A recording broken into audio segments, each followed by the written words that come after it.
The second you're serious about an idea, you want to seek outside help because there's just so much you don't know in the process.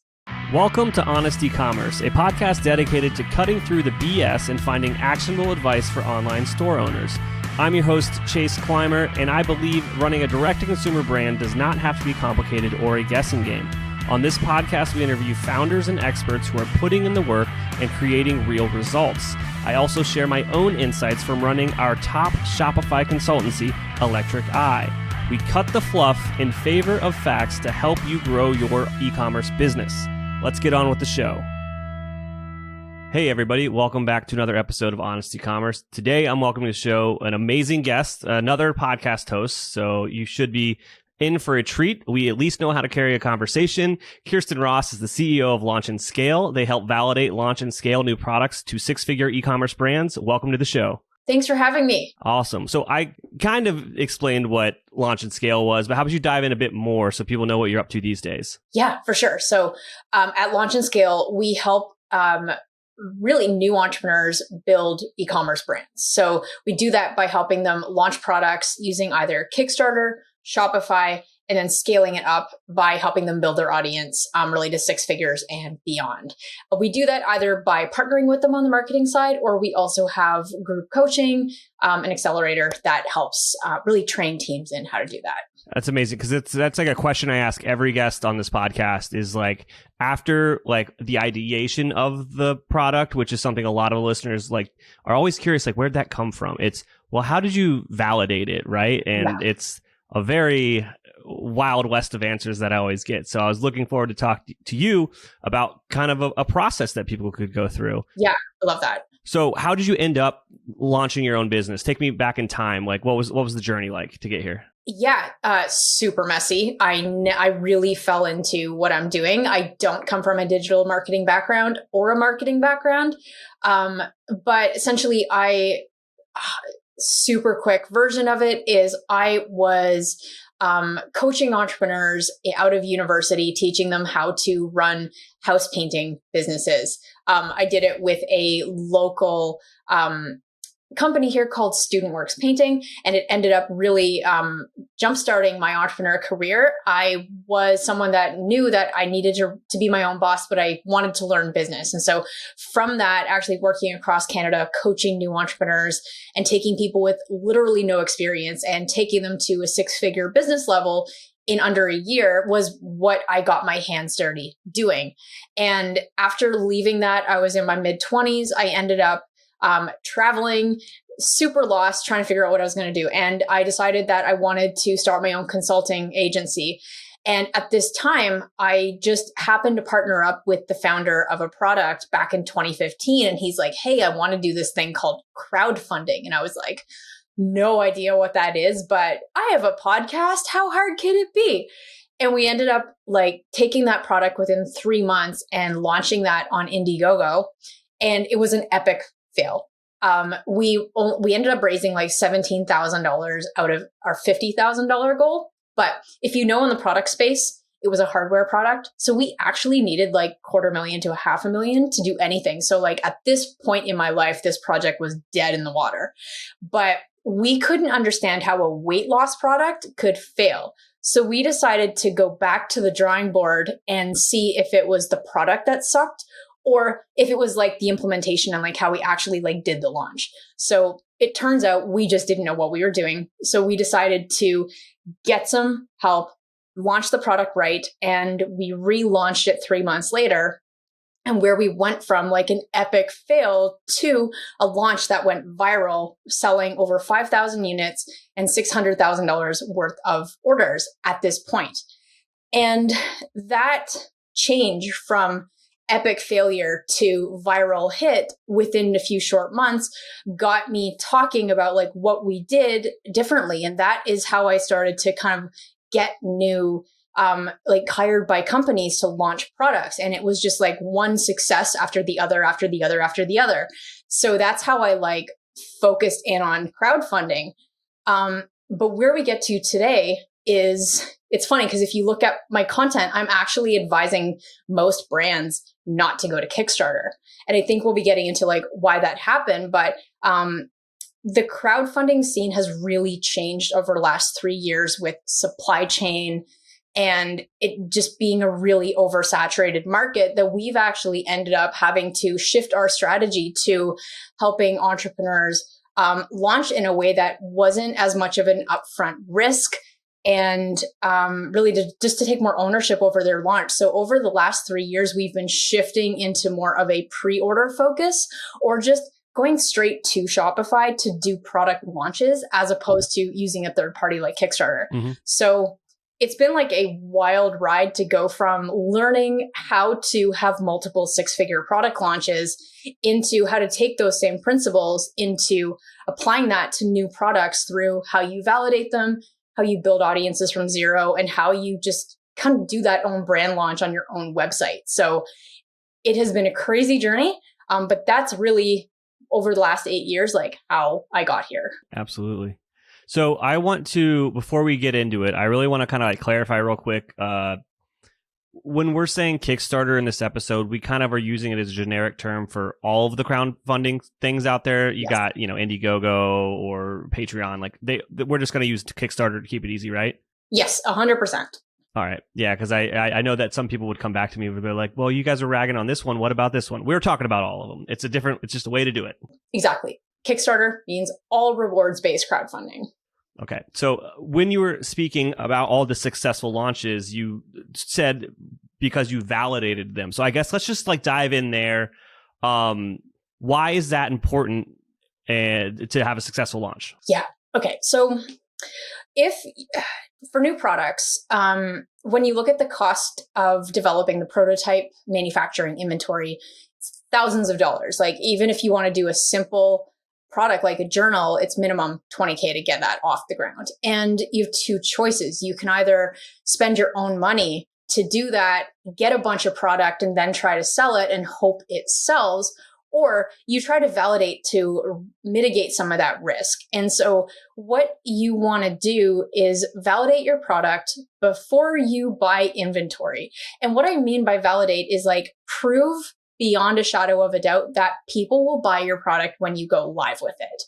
And validating products in the Kickstarter world is more important than ever, because I found that people were getting into the habit of launching products on Kickstarter to validate their product. And I think that with how expensive it is to go to Kickstarter now and how much goes into the process, you really need to do pre-validation before you commit to doing a launch on Kickstarter, or before you really commit to a mass market launch, because there's just so much to risk. So there are different ways to validate, but it's definitely something you want to do to, like, you have an idea, and then you first want to say like, hey, is it solve a big enough problem that people will pay for it? Then how can we actually run a small controlled test to see that people will actually buy my product before you then go to that next level of like mass market manufacturing? Absolutely. I know that our listeners would be mad if I didn't ask for any more like specifics around that. There's people out there that have what they believe is a good idea right now. So is there anything tactical that you could be like, go try this or go do this? Yeah. Depending on how difficult it is for you to get a small run, I would suggest that you get a run of 10 or 20 or 25 units that you either make yourself, or you just do a small run from a manufacturer, and you pick up the phone and start getting friends and family to start buying that, or you start trying to sell that yourself. That is the easiest way to do it. I talked to a really smart founder yesterday he has a 7-figure brand. He's already selling on Shopify, but he's bringing a new product to market. He's like, look, before I invest $30,000 in inventory, we've ordered 60 units from the manufacturer that we are going to release to our list in a small run and see what the feedback is like. That's another way you can do it. Ultimately, get a small run and try to sell it. And if you can't get a small run because your prototyping costs are too high, then you can do a different level, which is what we do internally, is more of like a VIP program, where when you go to spread awareness for your product for an upcoming launch, you can ask people to pledge $1 to reserve a bigger discount for the product. And then based on the amount of people that give you $1, you can then forecast, is this enough to for us to go to launch with it? So that's like a really common strategy before Kickstarter, is to do that, to like ask people to put down $1, and then essentially you want to see about 6-7% of people give you $1 to then forecast that, okay, when we put more money into this thing, we know that we're going to hit our launch target. We know that there's demand for this product. But you're going to see that the both ways of validating a product come down to asking people to give you money. I don't think a product is validated when you go to your mom and she says, sweetie, that's such a great idea. By someone giving their email address to you, that's not validated. People vote with their wallets. And so you have to have a transaction of some point. Otherwise, it's not good enough in my mind to then go and sink 20 grand into a product. I know earlier I said that I love interviewing podcast hosts, but you make my job so much harder. I'm so sorry. Because you're answering the questions before I can ask them, and now I have to think. I can give one-word answers. I can be like, yes, that's right. And be like, no, you're doing fantastic, Khierstyn. This is amazing. Because when you mentioned friends and family, I was immediately going to be like, oh, they're nice because they have to be. Exactly, and it's about the money, and it's really fascinating because when I say go to market, you can really take the same principles of Kickstarter and apply that to Shopify. But the difference is that with Kickstarter, there's more money on the table because you have to build a huge audience. You need to risk a lot of time up front before you get that back. So I would argue that with a Kickstarter campaign, you have to do a much higher level of validation because you put more into the launch itself as opposed to just going straight to Shopify. Awesome. Let's kind of dive in there a bit more. We're already kind of talking about the pros and cons of Shopify versus Kickstarter. Yeah. Me, this isn't particularly my area of expertise, but I'll kind of let you know what I think about it, and you can tell me where I'm right or wrong. Yeah. With Kickstarter, you're going to have a way bigger market to potentially get eyes on your product, but the detriment to that will be they take a hefty fee for those eyes. Whereas Shopify, you're going to get a higher percentage of whatever you raise, like 100% basically, minus fees. But it is up to you to bring the eyeballs to the product. Yes. And can we dig a little deeper than that? Absolutely. I don't know what I'm talking about. Okay. Oh, well, no, you've got a really good surface level. So Kickstarter takes 5% for a matchmaking fee for every dollar raised on their platform. And then there's a payment processing fee, it's 3%. And so arguably you need to pay that with any payment processor. But people look at Shopify versus Kickstarter and they think, I want to go to Kickstarter because they have this built-in audience. Why am I going to go to my own website when I have to source 100% of the traffic myself?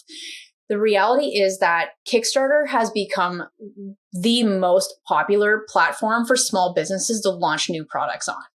And the way that Kickstarter makes money is they make money when your project is doing well. They make money with popular projects and when their backers or their customers come back. So it's in Kickstarter's interest as a business to make sure that they're promoting popular projects because they make money.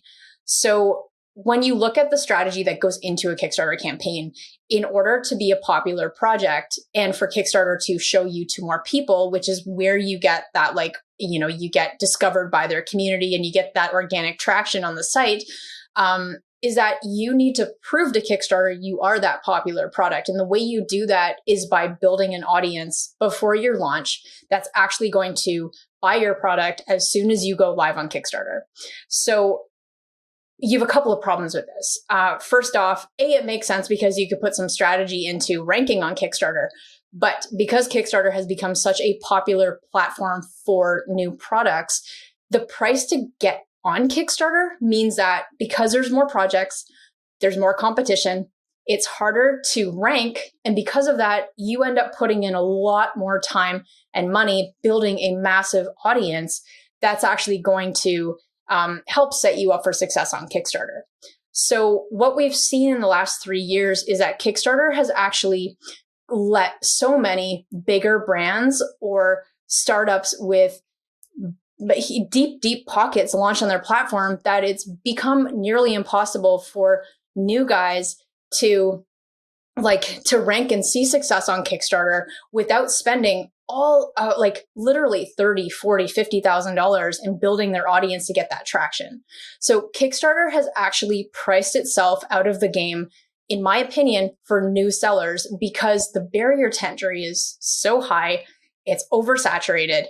And because of that, it's, there to some point, it's more common than not that if you want to raise $100,000 on Kickstarter, you're literally putting in $50K into everything between the paid ads, the video, you name it, that you're actually left in debt, potentially not even able to service your inventory and get that out to customers without raising more money.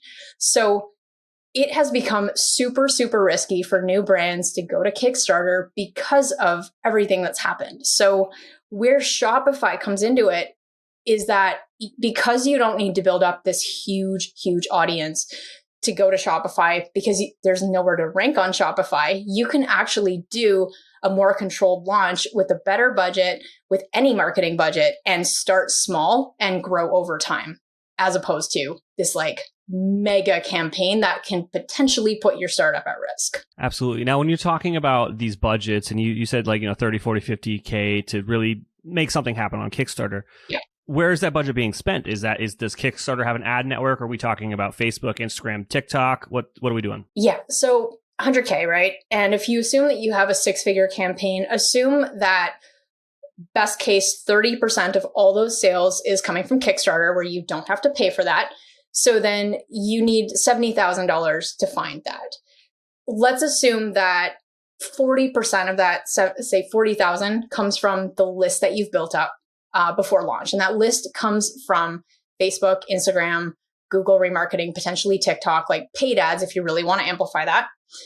But then when you're live, you also have to keep traffic coming in. So it's also paid ads during the campaign, Facebook, Instagram, Google, to keep that traffic coming in.